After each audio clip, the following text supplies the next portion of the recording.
Hey everyone, and welcome. Today, we're going to dive into something that is, no joke, the absolute bedrock of all of statistics. We're talking about the random variable. Now, this sounds kind of complicated, but it's really just this incredibly clever tool that lets us take the messy, unpredictable world of chance and apply some serious math to it. So, let's jump right in.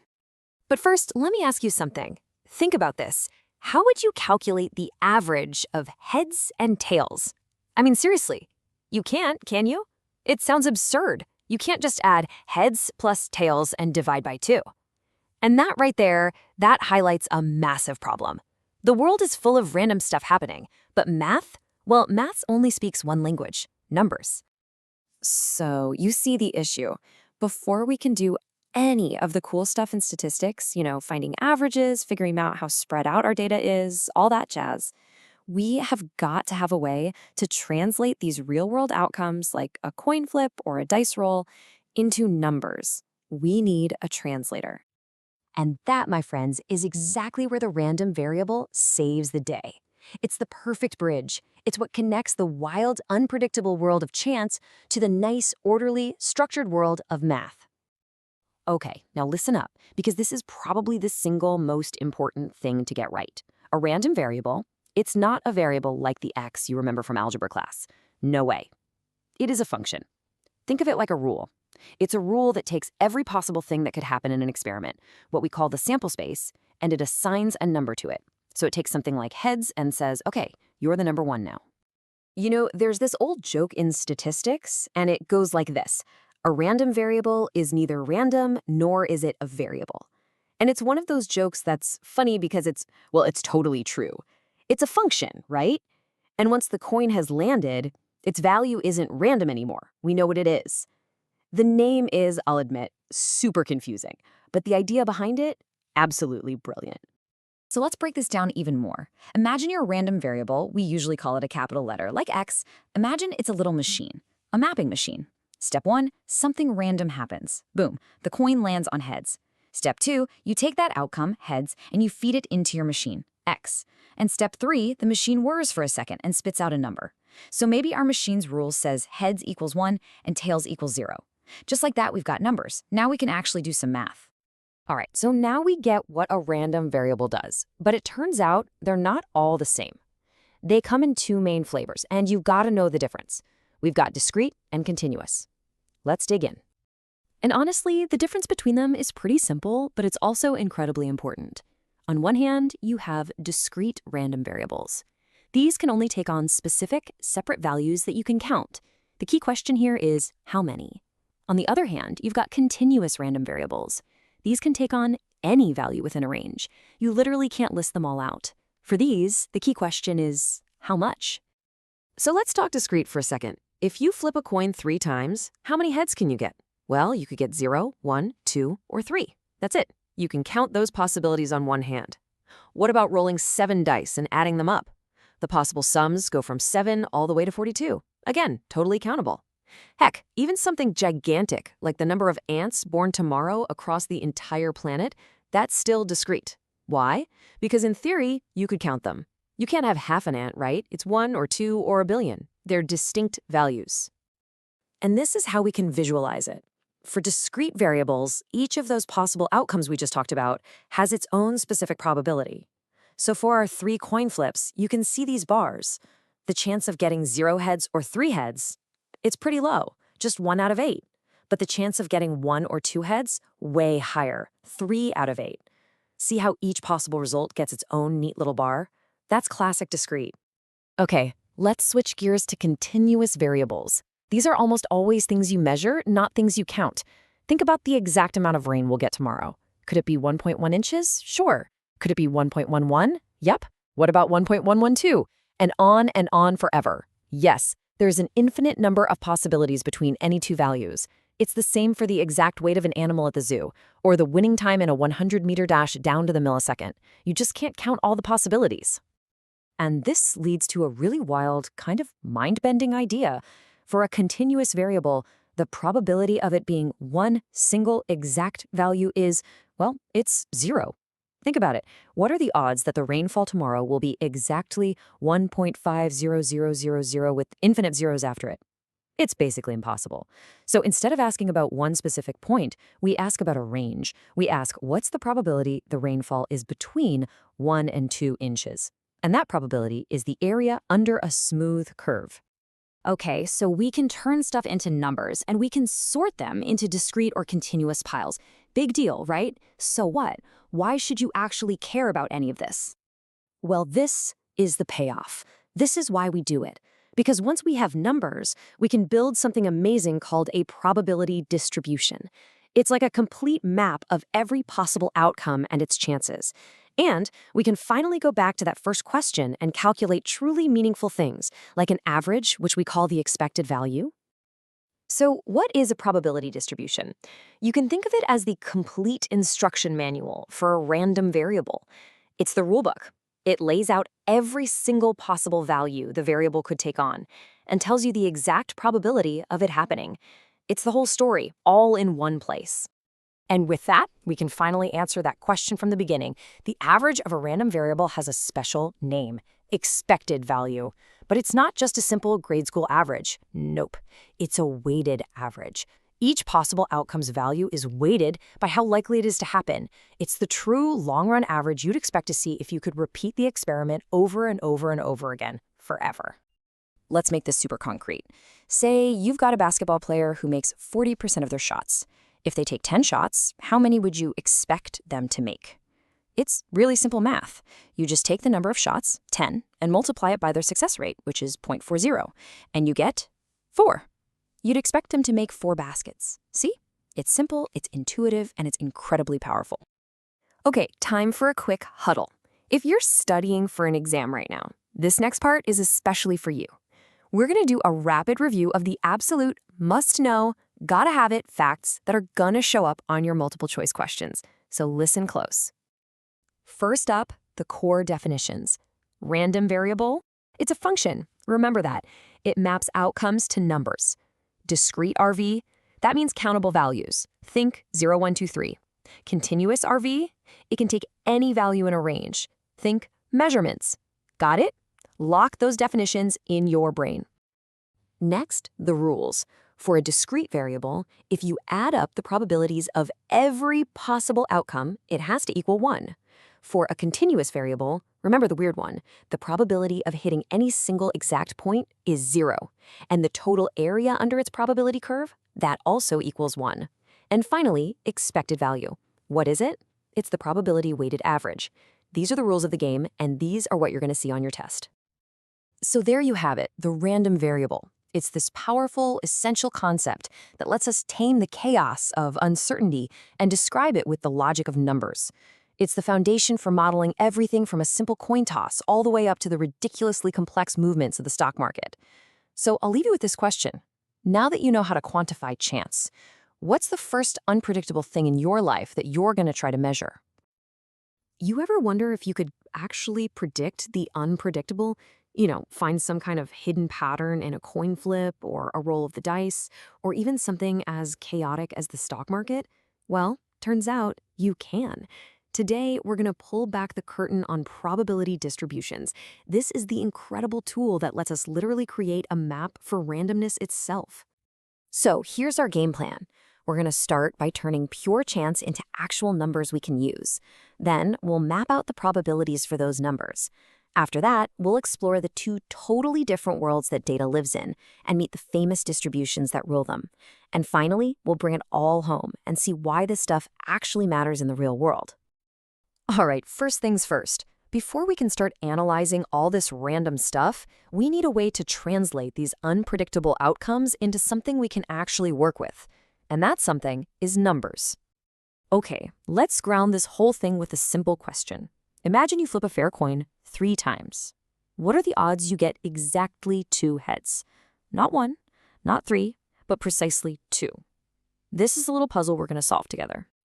The very first tool we need for this job is something called a random variable. Now, don't let the name fool you, okay? It's not really random, and it's definitely not a variable like you remember from algebra class. Just think of it as a translator. Its entire job is to take real-world outcomes, like heads or tails, and assign a specific number to them. Simple as that. So how does this translator work? Well, with our 3 coin flips, there are exactly 8 possible things that can happen. First, we define our random variable, let's call it x, to be the total number of heads we get. Then, we just go down the list and translate each one. Heads, heads, heads becomes the number 3. Heads, heads, tails becomes 2. And tails, tails, tails becomes 0. And just like that, we've taken this messy list of possibilities and turned it into a clean, simple set of numbers, 0, 1, 2, and 3. Okay, so now we have our numbers. That brings us to the next logical step, figuring out the actual probability of getting each one of them. This part is actually pretty easy. We just have to count. So how many ways can we get 0 heads? Well, there's only one way. Tails, tails, tails. That's a 1 in 8 chance. What about getting 2 heads? If you look at our list, there are 3 different combinations that give us exactly 2 heads. So the probability there is 3 out of 8. We just do this for all our possible numbers, and bam, we've got this complete table. Now this is where it all clicks. When we take that table and visualize it as a bar chart, we get our very first look at a real probability distribution. See, this isn't just a random graph, it's a complete visual map of our entire experiment. It shows us every possible result and tells us exactly how likely each one is. And that's really the official definition right there. A probability distribution, whether it's a table like we just made or a graph like this one, gives us the whole story. It is the definitive guide to whatever random process we're studying. But here's where it gets interesting. It turns out that not all random variables are created equal. They actually live in 2 very, very different worlds, and you got to understand the difference. It's crucial. This slide just nails the difference. On one side, you've got discrete variables. Think of these like stepping stones. You can land on one or the next one, but you can never be in between them. On the other side, you've got continuous variables, which are more like a smooth ramp. You can be at any single point along the way. In short, discrete data is counted while continuous data is measured. Let me give you some examples. The number of heads we got, that's discrete, because you can't get 2.5 heads, right? The year you were born is discrete. But the exact mass of an animal is continuous, because between 123 and 124 kilograms, there's an infinite number of possible values. You can always get more and more precise. The same goes for the winning time in a race. So let's dive into that first world, the world of those countable discrete variables, and see what their maps actually look like. So it turns out that our little coin flip experiment is a classic textbook example of what's called a binomial distribution. You use this for any situation where you have a set number of trials and only 2 outcomes, like success or failure. Another super famous one is the Poisson distribution. This one is perfect for modeling how often an event happens over a period of time, like, say, the number of emails you get in an hour. All right, now let's hop over to the other worlds, the world of continuous data. And I gotta tell you, this is where things get a little weird, and the rules of probability kind of change on us. This right here is one of the most mind-bending ideas in all of statistics. For any continuous variable, the probability of it landing on one exact value is basically 0. Seriously, think about it. What are the odds of runner's time is exactly 9.58 seconds, followed by an infinite string of zeros? It's pretty much impossible. We can only talk about the probability of the time falling within a range of values. So if individual points are useless, what do? We look at the area. For continuous data, we have a new tool called the probability density function, or PDF for short. And with this curve, the probability isn't a point on the line. It's the total area underneath the curve between any 2 points. And hey, just like the discrete world, there are some famous distributions here too. The uniform distribution is just a flat line. It means every outcome is equally likely. Then you have the normal distribution, which is that iconic bell curve you see everywhere, describing things like human height. And there's the exponential distribution, which is awesome for modeling waiting times, like how long you have to wait for a light bulb to burn out.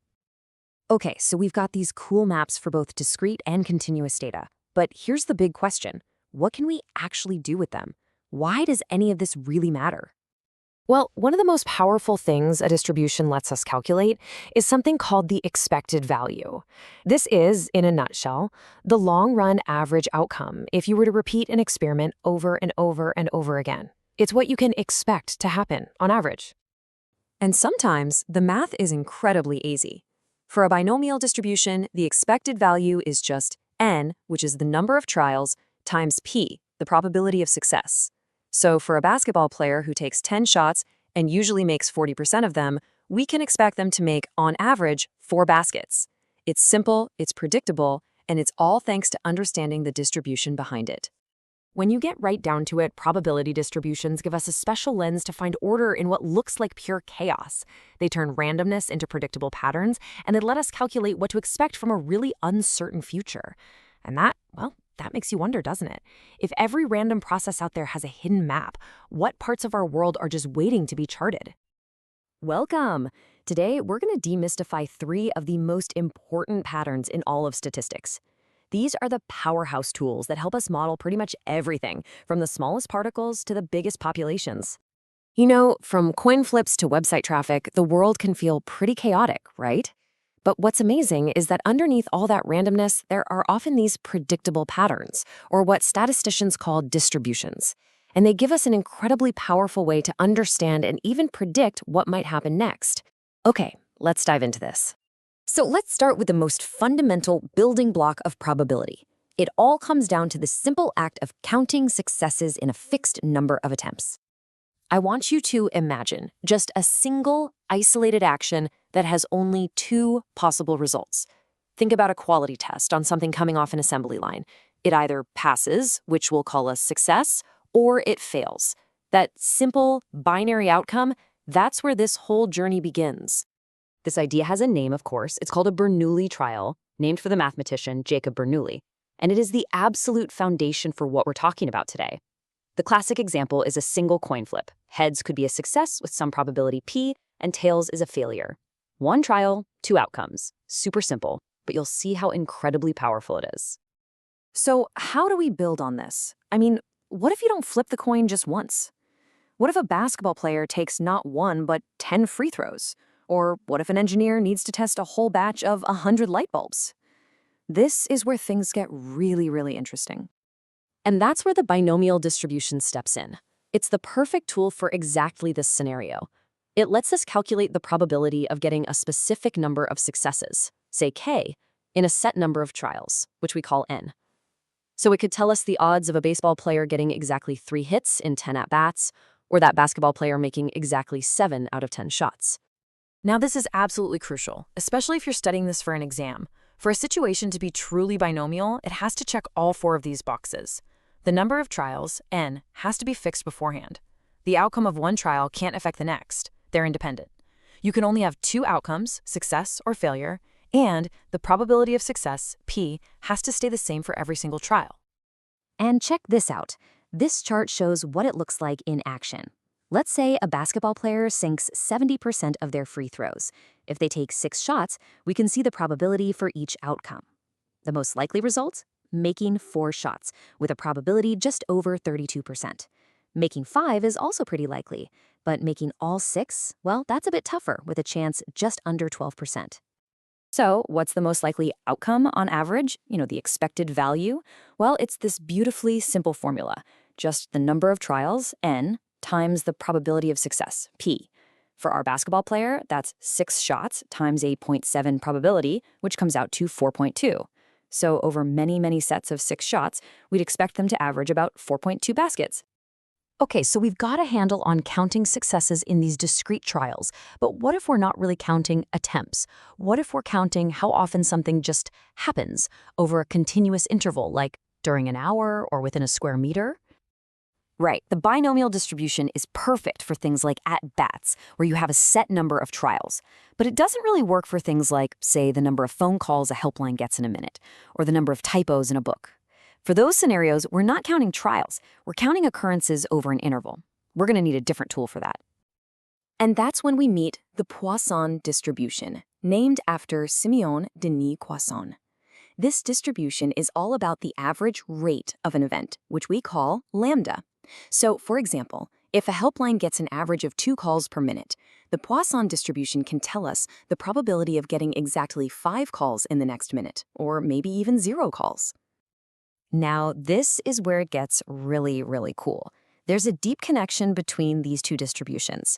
You see, the Poisson is essentially what the binomial becomes when you're dealing with very rare events. Think about it. When an event is super rare, the probability of 2 of them happening at the exact same time is practically 0. This simplifies all the math and lets us use Poisson as a powerful shortcut. And you can see just how good that approximation is. Here, we're comparing a binomial with 100 trials and a tiny 1% chance of success against a Poisson with an average rate, or lambda, of 1, because lambda is just n times p. Now look at the probabilities for getting 0, 1, 2, or even 5 successes. I mean, they are incredibly close. This makes calculations for rare events so much simpler. And just like the binomial, the Poisson has a really intuitive expected value. It's simply its average rate parameter, lambda. So if accidents at a certain intersection happen at an average rate of 5 per week, the expected number of accidents in any given week is, you guessed it, 5. It's just that straightforward. So far, we've been dealing with discrete events, counting whole numbers like 0, 1, or 2 successes. But what happens when the number of trials gets so big that the steps between the outcomes just blur together into a continuous line? Okay, let's go back to our old friend, the binomial distribution, for just a second. This is what it looks like for 36 coin flips. As we seriously crank up the number of trials, I want you to notice the shape that starts to emerge from all these separate little bars. They begin to trace this smooth, symmetrical, continuous curve. And that iconic shape is, of course, the normal distribution, famously known as the bell curve. Now, unlike the binomial or Poisson, this is a continuous distribution. That means it could take on any value within a range, not just whole numbers. And it shows up absolutely everywhere, thanks to a powerful idea called the central limit theorem, which basically says that when you add up a bunch of independent random factors, their combined effect tends to follow this beautiful bell curve. Okay, let's put this all together. I want to make sure you have these 3 powerhouses straight in your head, so here's a quick reference guide to help you tell them apart. Think of this table as your ultimate cheat sheet. So, binomial and Poisson both are discrete for counting whole things. Binomial counts successes in a fixed number of trials. Poisson counts events over an interval, based on an average rate lambda. And then you have the normal distribution, which is continuous, describing variables that cluster around a mean. This slide really sums up their type, their purpose, and their key formulas. It's perfect for a quick review. So, after all that, why is it so important to understand these specific distributions? I mean, what's the big takeaway here? Well, it's because these aren't just abstract ideas from a math class. They are real, practical frameworks for taking all the randomness in the world and turning it into predictable models. An internet provider uses these ideas to figure out modem capacity. A biologist uses them to estimate the number of cells on a microscope slide. They let us manage uncertainty and make smart, informed decisions based on actual data. Whether you're looking at finance, biology, manufacturing, or even just patterns in your own daily life, these fundamental distributions are everywhere, kind of hiding in plain sight. So now that you know what to look for, the real question is, where are you going to spot them next? Have you ever wondered how people make smart bets when the outcome is totally up in the air? Well, there's a powerful mathematical tool for that. It's called mathematical expectation, or expected value. And honestly, it's the secret sauce behind everything from casino odds to stock market predictions. By the end of this, you're going to know exactly how to use it. Okay, let's just jump right in and put you in the hot seat. Imagine this. You're on a quiz show. You've got to answer 2 questions to win the big prize money.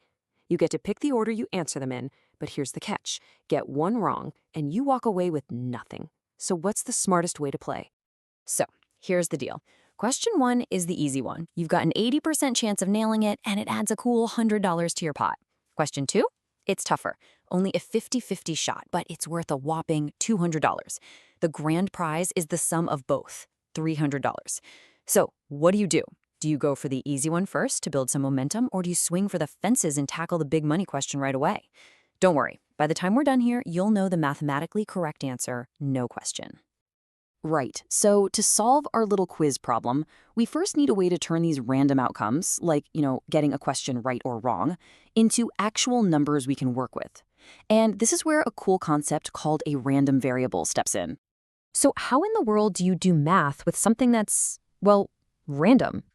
We use this thing called a random variable. Now, don't let the name throw you. It's actually not that complicated. It's just a rule that we make up to assign a number to every possible result. For example, if we flip a coin, we can just decide, okay, heads is 1 and tails is 0. Boom, that's a random variable. It's literally the bridge that takes us from random events in the real world into the world of numbers. And here's a little insider secret from the world of probability theory. The name random variable is actually kinda terrible. It's famously misleading. The rule itself, the function, isn't random at all. It's totally fixed, and it's not a variable like the x you remember from algebra class. The random part is only talking about the outcome, which we don't know until the experiment actually happens.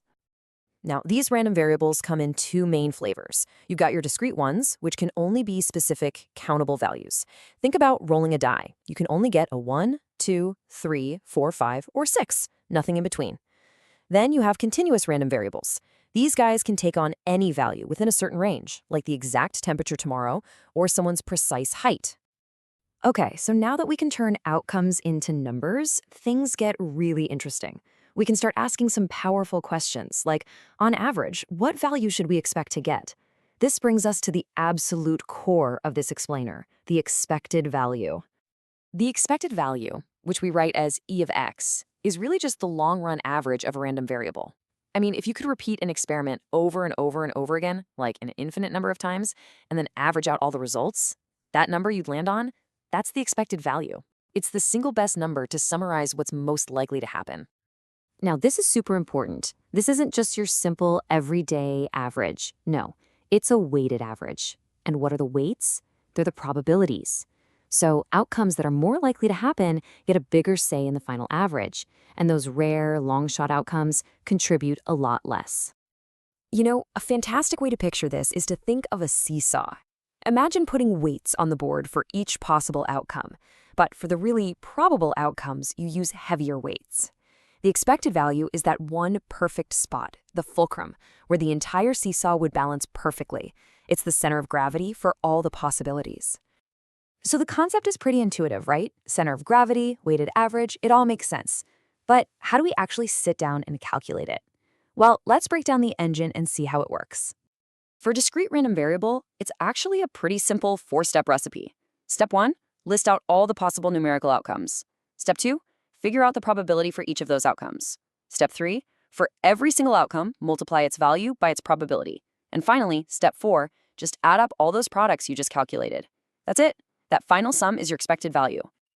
Let's make this real with a super classic example, rolling one fair die. The outcomes are 1, 2, 3, 4, 5, and 6. Each one has a 1 in 6 chance of happening. So we multiply each number by 1/6 and then add all those little pieces together.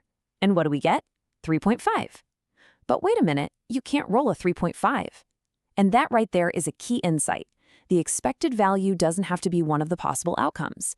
It's just the average you'd expect to see if you rolled that die 1,000,000 times. And hey, just so you know, what about those continuous things we mentioned, like temperature? Well, the core idea is exactly the same. It's still that weighted average, that center of gravity. We just have to use a different tool from calculus, integration, because we're dealing with an infinite number of possibilities. But the concept, it's identical. All right, tools in hand, we know what expected value is and how to calculate it. Now, let's put it to work. We are going to go back and finally solve our quiz show problem, and then uncover some really powerful properties that let us solve some mind-bendingly complex problems. Okay, back to the quiz show. It's crunch time. Let's look at strategy A, easy question first. There's an 80% chance you get that first $100. If you do, you then have a 50% chance at the next $200. So your chance of winning the full $300 is 0.8 times 0.5, which is 40%. The chance of only winning $100 is also 40%, and there's a 20% chance you get nothing. You do the weighted average, and your expected winnings are $160. Now, strategy B, hard question first. You've only got a 50% shot at getting that first $200. If you miss, game over. The expected winning for this strategy comes out to just $140. The math is crystal clear. Going for the easy question first gives you a higher expected payout. It keeps you in the game longer. So that quiz problem shows you how to build an expected value from the ground up. But here's where it gets really cool. Sometimes there are these amazing shortcuts, and the most important one, the one you really want to remember, is called linearity of expectation. It basically says that the expectation of a sum is just the sum of the expectations. It sounds simple, but trust me, this little rule lets us solve problems that seemed completely impossible. And to see the absolute magic of linearity in action, let's look at the famous hat problem. Okay, Picture this. A bunch of people, let's say n of them, all throw their hats into a box. Then, each person randomly pulls one hat out. On average, how many people do you think will get their very own hat back? I mean, this sounds ridiculously complicated, right? Are you ready for this? The answer is 1. It's always 1. It doesn't matter if it's 3 people or 3 million people. On average, exactly 1 person gets their hat back. It's incredible. So how does linearity make this so easy? Well, instead of looking at the whole group, let's just focus on 1 person. What's their chance of getting their own hat? It's 1 out of n, right? So their personal expected number of matches is 1 over n. Linearity says we can just add up the individual expectations for everyone. So we add 1 over n to itself n times, which gives us 1. It's so simple and elegant, it's almost unbelievable. Okay, before we wrap this all up, I have to give you a heads up. There is a super common, really critical mistake that people make all the time. It's an easy trap to fall into, but once you see it, you'll never forget it. Here's the trap. Listen closely. The average of a function is not the same as the function of the average. Let me paint a picture for you. Say you drive 120 miles. The first 60 miles you drive at a slow 30 miles per hour. The second 60 miles you speed up to 60 miles per hour. So what's your average speed? It's tempting to just average 30 and 60 and say 45, right? But that's wrong. The first part took you 2 hours. The second part took you 1 hour. That's 120 miles in 3 hours, which means your true average speed was 40 miles per hour. You can't just average the speeds. You have to work with the core quantity, which in this case was time first. So let's put a bow on this. Here are the key facts you'll want to remember. We've learned that expected value is that long-run average, that center of gravity. We've got the formula for calculating it with discrete outcomes. Multiply each value by its probability and sum them up. We've seen the absolute superpower of linearity with the hat problem. And we now know about that crucial pitfall to avoid. Don't just plug an average into a function. These are the absolute essentials for your toolkit. Look, we've seen how expected value gives us this rational, clear-eyed way to think about an uncertain future. It's not a crystal ball. It can't tell you what will happen, but it is a powerful guide for making smarter decisions. So I'll leave you with this question. Now that you know how this works, where in your own life, I'm talking financial choices, career moves, personal projects, where could thinking in terms of the long-run average help you make a better bet today?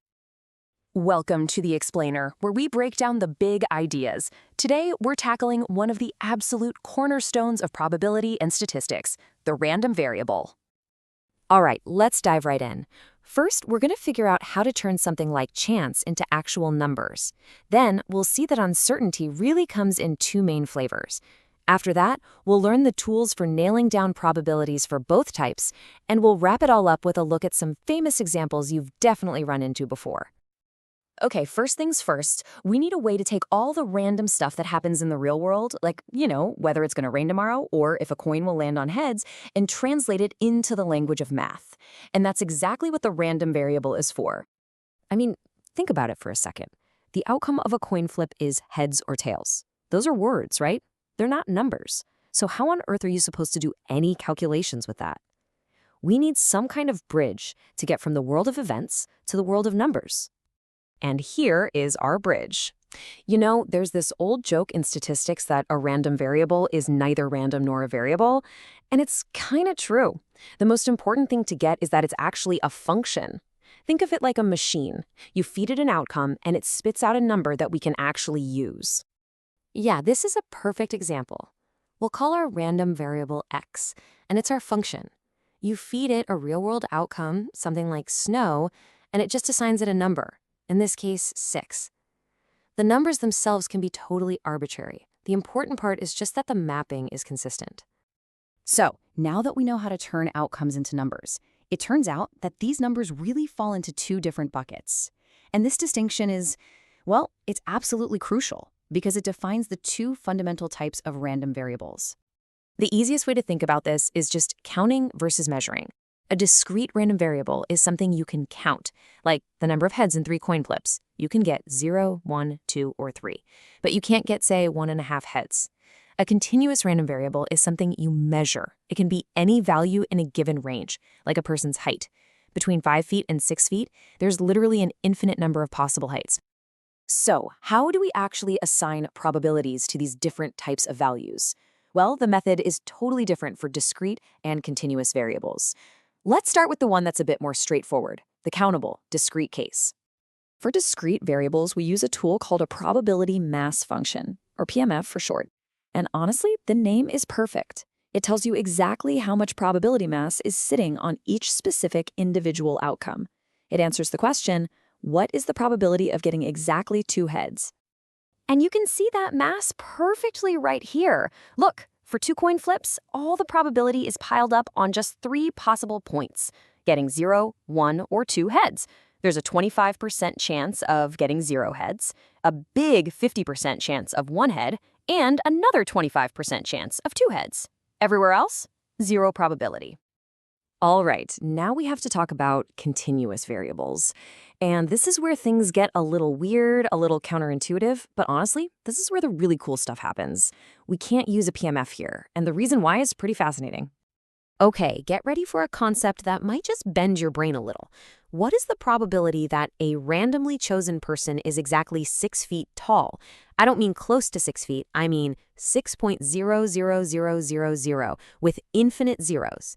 Well, because there are infinite possible heights, the probability of hitting any single one of them is, for all practical purposes, 0. And this creates a huge paradox, right? If the probability of any one value is 0, how can we possibly calculate anything?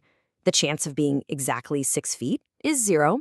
The chance of being 6.1 feet is 0. But people have heights. So how does this work? The solution is actually pretty clever. We just change the question.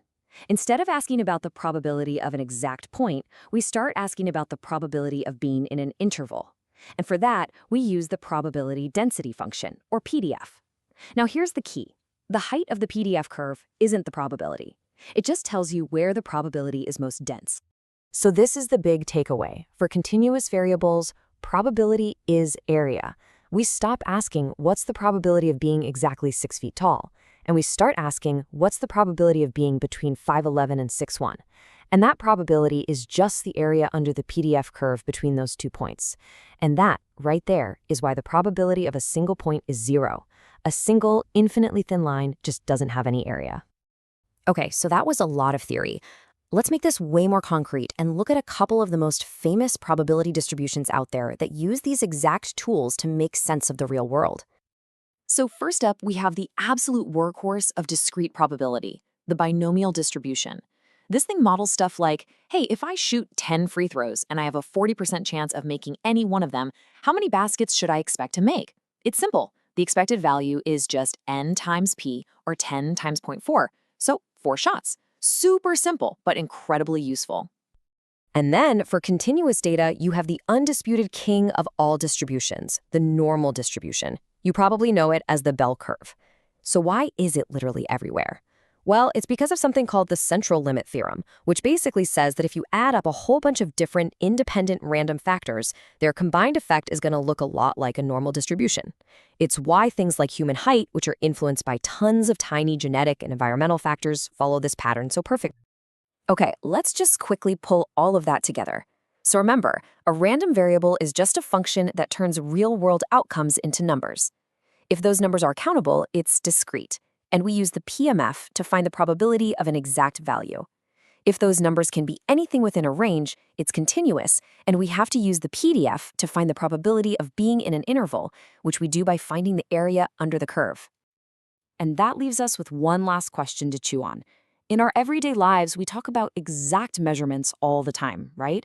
But if probability theory tells us that the chance of any exact continuous measurement is actually 0, what are we really saying? Maybe, without even realizing it, we're always just talking about really, really small intervals. All right, let's dive in. Today, we're going to tackle a concept that is the absolute bedrock of modern statistics: independent random variables. You know, if you've ever wondered how polling works or how machine learning models make predictions, you have to understand this. So let's get right into it. So right off the bat, you're probably thinking, well, of course not. The coin doesn't have a memory, right?